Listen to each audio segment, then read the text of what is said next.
آج ہم میت کی پکار نامی ایک تحریر سے ایک بہت ہی آپ کہہ لیں غور طلب روایت کا جائزہ لے رہے ہیں۔ جی یہ حضرت عمر فاروق اعظم رضی اللہ تعالی عنہ سے منسوب ہے اور کہا جاتا ہے کہ یہ نبی کریم صلی اللہ تعالی علیہ وآلہ وسلم کا قول ہے۔ جی بالکل ایک اہم روایت ہے یہ۔ اور اس روایت میں نا ایک بڑی حیران کن سی بات بیان ہوئی ہے کہ جب کسی کا انتقال ہوتا ہے اور جنازہ صرف 3 قدم چلتا ہے تو وہ کچھ کہتا ہے۔ اچھا 3 قدم پر؟ جی ہاں، صرف 3 قدم۔ تو آئیے دیکھتے ہیں کہ یہ کیا پیغام ہے۔ جی، اور ایک اور دلچسپ بات اس میں یہ ہے، روایت کے مطابق کہ یہ جو کلام ہے نا، جی اسے انسان اور جن، ان کے علاوہ اللہ کی جو باقی مخلوقات ہیں وہ سنتی ہیں۔ اچھا، انسان اور جن نہیں سنتے؟ جی، روایت یہی کہتی ہے، یا پھر وہ جسے اللہ خود سنوانا چاہے۔ تو یہ دنیا اور وہ موت کے بعد کیا ہوتا ہے، اس پر ایک خاص زاویہ ہے۔ تو وہ آواز کیا کہتی ہے؟ میت کیا پکارتی ہے؟ روایت کے الفاظ کچھ یوں ہیں کہ وہ کہتی ہے، اے میرے بھائیوں اور اے میرا جنازہ اٹھانے والوں، تمہیں دنیا دھوکے میں نہ ڈال دے جیسا کہ مجھے ڈالے رکھا، اور زمانہ تمہارے ساتھ نہ کھیلے جیسا کہ میرے ساتھ کھیلا۔ یہ تو سیدھی سیدھی وارننگ ہے، ایک تنبیہ۔ بالکل بالکل، بہت واضح تنبیہ ہے۔ یہاں دنیا کی حقیقت پر زور ہے کہ یہ ایک دھوکہ ہے، جی، اور وقت یعنی زمانہ اس کو ایک کھیل کہا گیا ہے۔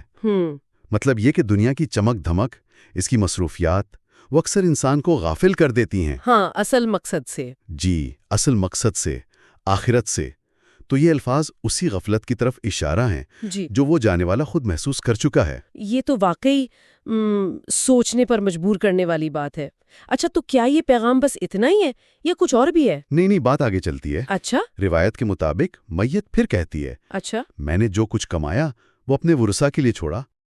ٹھیک۔ اللہ عز و جل قیامت کے دن مجھ سے حساب لے گا اور میری گرفتار فرمائے گا، اوہو، حالانکہ تم لوگ مجھے رخصت کرتے اور مجھے پکارتے ہو۔ یعنی میرے لیے روتے ہو؟ اچھا، تو مطلب جو کمایا جمع کیا وہ سب تو پیچھے رہ گیا وارثوں کے لیے، جی ہاں، لیکن حساب کتاب وہ خود دینا پڑے گا۔ یہ بہت گہری بات ہے۔ جی بالکل۔ اس دوسرے حصے میں آپ دیکھیں 2 بہت اہم نقطے ہیں۔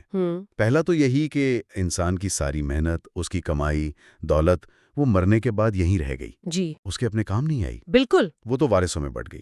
اور دوسرا جو شاید زیادہ اہم ہے وہ یہ کہ اس کمائی کا، اور صرف کمائی کا نہیں، پوری زندگی کے اعمال کا حساب جی وہ فرد کو خود ہی اللہ کے سامنے دینا ہے۔ ہاں، کوئی اور ذمہ دار نہیں، یہ بالکل ذاتی جواب دہی ہے، پرسنل اکاؤنٹیبلٹی۔ اور وہ جو رونا دھونا ہے پیچھے۔ ہاں، یہ اس تضاد کو بھی واضح کرتا ہے۔ ایک طرف لوگ رو رہے ہیں، غم منا رہے ہیں، جی لیکن دوسری طرف مرنے والے کا اصل معاملہ تو اب شروع ہوا ہے، اس کے اعمال کا حساب، اللہ کا انصاف۔ صحیح۔ تو وہ پیچھے رہ جانے والا مال یا لوگوں کا رونا، وہ اب اس کے لیے یوں سمجھے غیر متعلق ہو گیا۔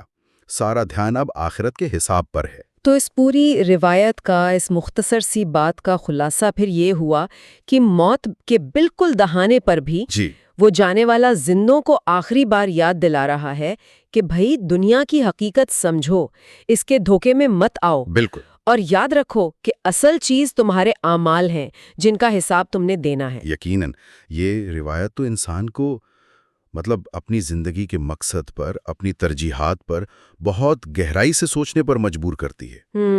ہم ساری زندگی جن چیزوں کے پیچھے بھاگتے ہیں، جو جمع کرتے ہیں، مال و اسباب، ان کی اصل قیمت کیا ہے اگر وہ ساتھ ہی نہیں جانے؟ صحیح بات ہے۔ تو اصل کمائی کیا ہوئی؟ وہ جو یہیں رہ گئی، یا وہ اعمال جو وہاں آخرت میں کام آئیں گے؟ یہ تو بہت بہت اہم سوالات ہیں جو ذہن میں آتے ہیں اس روایت کو سن کر۔ بالکل، اور یہیں سے ایک اور خیال بھی آتا ہے، ایک سوچ ابھرتی ہے جی، کہ کیا یہ پکار صرف موت کے وقت ہی ہوتی ہے، یا شاید زندگی کے شور میں بھی اگر ہم کبھی غور کریں تو کہیں نہ کہیں یہ آواز، یہ حقیقت ہمیں دنیا کی اصلیت اور اپنی ذمہ داری وہ یاد دلاتی رہتی ہے۔ یہ ایک نقطہ ہے سوچنے کے لیے، ہر ایک کے لیے۔